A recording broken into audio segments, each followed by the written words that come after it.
Hello guys, welcome to essential of medical science. पिछले कुछ दिनों से हमारा वीडियो अपलोड नहीं हो पा रहा था, कुछ प्रॉब्लम आ गई थी, तो अब हम कंटिन्यू रहेंगे। एंड आज का हमारा टॉपिक है chapter 10 microbes in human welfare, जो कि बायोलॉजी क्लास 12 का चैप्टर 10 है। तो इसमें हम लोग देखेंगे कि कौन कौन सा माइक्रोब्स मतलब हमारे ह्यूमन बींग के लिए किस किस चीज़ में यूज आते हैं, मतलब किस किस लेवल पे ये यूजफुल हैं। तो सारे माइक्रोब्स के बारे में हम लोग आज डिस्कस करेंगे। सबसे पहले हम लोग इंट्रोडक्शन देखेंगे इसका। Microbes are the organism which can not be seen in naked eyes. Microbes क्या है जिसको हम लोग अपने नंगे आंखों से नहीं देख सकते हैं। They can be seen under the microscope. इसको हम लोग माइक्रोस्कोप से देख सकते हैं। माइक्रोस्कोप के भी काफ़ी प्रकार आते हैं, कंपाउंड माइक्रोस्कोप, लाइट माइक्रोस्कोप, ये सबसे हम लोग देख सकते हैं। Microbes are found in all habits. Microbes हर तरह के हैबिट में पाया जाता है। दे में भी protozoa, fungi, bacteria and virus. ये क्या हो सकता है? प्रोटोजोआ के रूप में भी हो सकता है, फंजाई के रूप में भी हो सकता है, बैक्टीरिया के रूप में भी हो सकते हैं एंड वायरस के रूप में भी हो सकते हैं। ठीक है दोस्तों, नेक्स्ट हम लोग देखेंगे most of the microbes are useful in human beings. बहुत सारे माइक्रोब्स ऐसे होते हैं जो हमारे ह्यूमन बींग्स के लिए बहुत ही यूजफुल हैं। They are use in daily life in household products, जो कि हमारे डेली लाइफ में हाउस होल्ड प्रोडक्ट के रूप में भी बहुत सारे यूज हम लोग उसको करते हैं। देखेंगे हम लोग नेक्स्ट कैसे यूज करते हैं। एग्जाम्पल में हमारा आता है कड, जो हम लोग घर में दही, जिसको हम लोग दही बोलते हैं, कड का हम लोग उपयोग करते हैं। उसमें क्या करते हैं हम लोग, स्मॉल अमाउंट ऑफ कड है मिल्क में डालते हैं तो पूरा मिल्क कन्वर्ट हो जाता है केमिकल रिएक्शन से कड में। तो ये किस बैक्टीरिया के थ्रू होता है? लैक्टोबैसिलस बैक्टीरिया के थ्रू ये होता है। ठीक है ना, जो मिल्क को कड में कन्वर्ट करता है ये कौन सा बैक्टीरिया होता है? लैक्टोबैसिलस बैक्टीरिया, या हम लोग लैब बोलते हैं लैक्टिक एसिड बैक्टीरिया। ठीक है ना। Present in starter, multiply in suitable temperature and convert milk into कड। ये सुटेबल टेम्परेचर पे मिल्क को कड में कन्वर्ट कर देता है। नेक्स्ट एग्जांपल है टोडी। टोडी जिसको हम लोग तारी बोलते हैं, ये साउथ का ट्रेडिशनल ड्रिंक है जो कि फर्मेंटेट करके बनता है। Fermentation of SAP of palm tree by bacteria. ये किससे बनता है? जो पाल्म ट्री है उससे फर्मेंटेट करके उसको हम लोग बनाते हैं टोडी को। डफ एंड ब्रेड, ब्रेड हो गया जिस मतलब जो कि स्पॉन्जी रहता है। तो स्पॉन्जी कैसे आता है ये? तो ये हम लोग देखेंगे। डफ is made up by fermentation of bacteria. इसमें बैक्टीरिया जो है फर्मेंटेशन के थ्रू हमारा ब्रेड एंड डफ बनता है। The bread is made fermented by baker yeast. ये बेकर ईस्ट से फर्मेंटेट किया जाता है इसको हम लोग क्या बोलते हैं? साइक्रोमाइसीटीज सर्विसेज। ठीक है ना। It is also useful in making in idli dosa. मतलब जितना भी चीज़ अगर फर्मेंटेट कर बनता है तो वो साइक्रोमाइसीटीज सर्विसेज उसमें यूजफुल रहता है। नेक्स्ट हम लोग देखेंगे चीज़ में देखेंगे हम लोग चीज़ कैसे बनता है। Cheese is made by partially degradation of milk using microbes. इसमें क्या करता है? जो मिल्क को रहता है पार्शियली डिग्रेड करता है माइक्रोब्स के हेल्प से। फिर large hole in Swiss cheese are due to production of large amount of CO2 bacteria. इसमें क्या होता है? जो स्विस चीज़ में लार्ज हम लोग को होल दिखता है, देख रहे हैं हम लोग, जैसे ये स्विस चीज़ है इसमें लार्ज होल दिख रहा है, तब जब भी यहाँ पे हमारा जो क्या बोलते हैं उसको डिग्रेडेशन होता है तो उसमें लार्ज अमाउंट ऑफ CO2 बाहर निकलता है। वो बबल्स बनता है और बबल्स फूट जाता है, जिसके कारण वहाँ पे होल बन जाता है। तो ये कौन सा बैक्टीरिया के थ्रू होता है? स्विस चीज़ बनाने में कौन सा बैक्टीरिया हेल्प आता है? पॉपनी बैक्टीरियम शर्मानी। इस बैक्टीरिया को हम लोग क्या बोलेंगे? पॉपनी बैक्टीरियम शर्मानी। ठीक है ना। नेक्स्ट हम लोग देखेंगे दोस्तों माइक्रोब्स इन इंडस्ट्रियल प्रोडक्ट।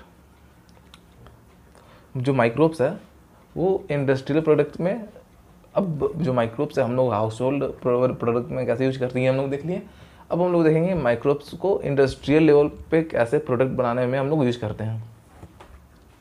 इसका सबसे पहले हम लोग आता है कि फर्मेंटेशन विवरेज। इसमें हम लोग क्या क्या फर्मेंटेट कर सकते हैं? अल्कोहल की वाइन कर सकते हैं, ब्रांडी, रम, ये सब चीज़ हम लोग फर्मेंटेट करके बना सकते हैं। Alcoholic beverage are form by fermenting malt and fruit juice by brewers yeast. ये क्या किससे बनता है? बीवर्स ईस्ट से बनता है, जिसको हम लोग क्या बोलते हैं? सैक्रोमाइसिटी सर्विसेज। ठीक है ना, यहाँ पे भी हम लोग देखें सैक्रोमाइसिटी सर्विसेज से क्या बना, हम लोग जितना भी अल्कोहल है विस्की ब्रांडी हम लोग फर्मेंटेट करते हैं, तो फर्मेंटेटिंग बैक्टीरिया का नाम क्या है? Saccharomyces cerevisiae. Wine and beer are produce without distillation. जो वाइन एंड, ये इंपॉर्टेंट टॉपिक है, वाइन एंड बियर है बिना डिस्टिलेशन का भी हम लोग प्रोड्यूस कर सकते हैं, बट जो विस्की ब्रांडी एंड रम है ये डिस्टिलेशन के बाद बनता है। ठीक है ना। नेक्स्ट हम लोग देखेंगे एंटीबॉडीज। तो एंटीबॉडीज के बारे में सबसे पहले, एंटीबायोटिक्स। तो वो एंटीबायोटिक्स के बारे में बताया था सबसे पहले अलेक्जेंडर फ्लेमिंग ने। Alexander Fleming discover antibiotics penicillin from an fungi Penicillium notatum. किसके मतलब किससे किया था ये इसने? अलेक्जेंडर फ्लेमिंग है जो एंटीबायोटिक, जो कि पहला एंटीबायोटिक था हमारा पेनिसिलिन, ये किससे फॉर्म किया था? पेनिसिलिन नोटेटम से। ठीक है ना। Penicillin is extracted from the penicillin notatum. ठीक है, किससे ये एग्जैक्ट किया गया? पेनिसिलिन नोटेटम से। It is use to cure many bacterial disease. ये जो एंटीबॉडीज हम लोग जितने भी बैक्टीरियल इन्फेक्शन है लगभग सब में हम लोग यूज करते हैं इसे ठीक करने के लिए। Streptokinase is extracted from streptococcus bacteria. जो स्ट्रेप्टोकाइनेज है किससे एक्सट्रैक्ट होता है? हमारा स्ट्रेप्टोकॉकस बैक्टीरिया से। ठीक है ना। अब हम लोग देखेंगे इसका स्ट्रेप्टोकाइनेज का क्या यूज है। It is use as clot buster. मतलब अगर हमारे ब्लड में कहीं पे क्लॉट हो जाता है तो ये क्लॉट बस्टर का काम करता है। ठीक है ना। For removing clot from blood vessels to patient who have undergo myocardial infarctions. ठीक है ना। नेक्स्ट हम लोग देखेंगे ऑर्गेनिक एसिड।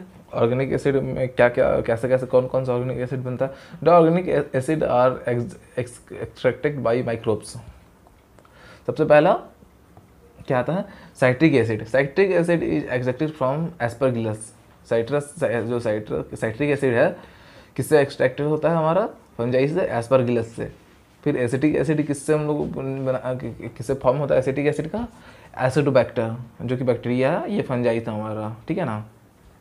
लैक्टिक एसिड किससे बनता है? लैक्टोबैसिलस से। अब लोग देखेंगे कि माइक्रोब्स हमारे एंजाइम में क्या क्या हेल्प करता है। Useful enzyme of industrial importance are protease, pectinase, lipase and cellulase.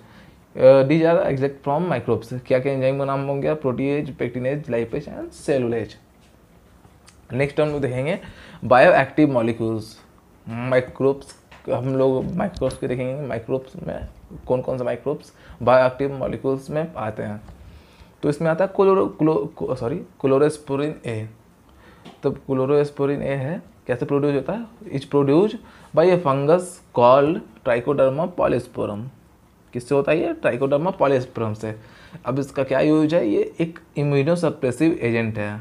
क्या? इम्यूनोसप्रेसिव एजेंट मतलब हमारा इम्यून सिस्टम को सप्रेस करता है, जो कि हमारे जिसके मतलब कब सप्रेस चाहिए हम लोग को? जब हम लोग हमारे बॉडी का ऑर्गन ट्रांसप्लांटेशन को ज़रूरत पड़ता है, तो उस समय जो हमारा इम्यून सिस्टम है उसको सप्रेस करके रखना पड़ता है, ताकि जो बॉडी का इम्यून सिस्टम है वो ऑर्गन को रिजेक्ट नहीं कर सके। और मे बी ये जो इम्यूनोसप्रेसिव एजेंट है वो आफ्टर द ऑर्गन ट्रांसप्लांट के बाद ये लाइफ टाइम तक लेना पड़ सके, इसका भी चांस होता है। फिर statins is produce by a fungus called Monascus purpureus. जो स्टैटिन्स है किससे प्रोड्यूस होता है? ये फंगस है, किससे प्रोड्यूस होता है? ये मोनास्कस प्योरपरस। ठीक है ना। It is use as blood cholesterol lowering agent. ये क्या है? और ब्लड कोलेस्ट्रॉल लोअरिंग एजेंट भी कहलाता है ये। ठीक है ना। नेक्स्ट हम लोग दोस्तों नेक्स्ट क्लास में देखेंगे microbes in sewage treatment. Sewage treatment में माइक्रोब्स का क्या यूजफुल है। तो यहाँ तक हमारा था आज का क्लास कि जो मतलब माइक्रोब्स से हम लोग क्या क्या देखा था। माइक्रोब्स हमारा जो हाउस होल्ड प्रोडक्ट में क्या क्या यूज होता है, वो इंडस्ट्रियल लेवल पे क्या क्या यूज होता है, यूज है उसका। ऑर्गेनिक एसिड में कौन कौन से आते हैं, एंजाइम्स में क्या यूजफुल है इसका, एंड बायोएक्टिव मॉलिक्यूल्स में क्या क्या आता है। तो अब हम लोग ने आज तक इतना देख लिया माइक्रोब्स के बारे में। नेक्स्ट में हम लोग देखते हैं दोस्तों माइक्रोब्स सीवेज ट्रीटमेंट में क्या यूजफुल होता है। तो आज के लिए बस इतना ही। आप लोग कंटिन्यू रहने के लिए सब्सक्रिप्शन ले लें जो कि बिल्कुल फ्री है, ताकि आप लोगों को कंटिन्यूस नोटिफिकेशन मिलते रहे। And thank you, best of luck दोस्तों।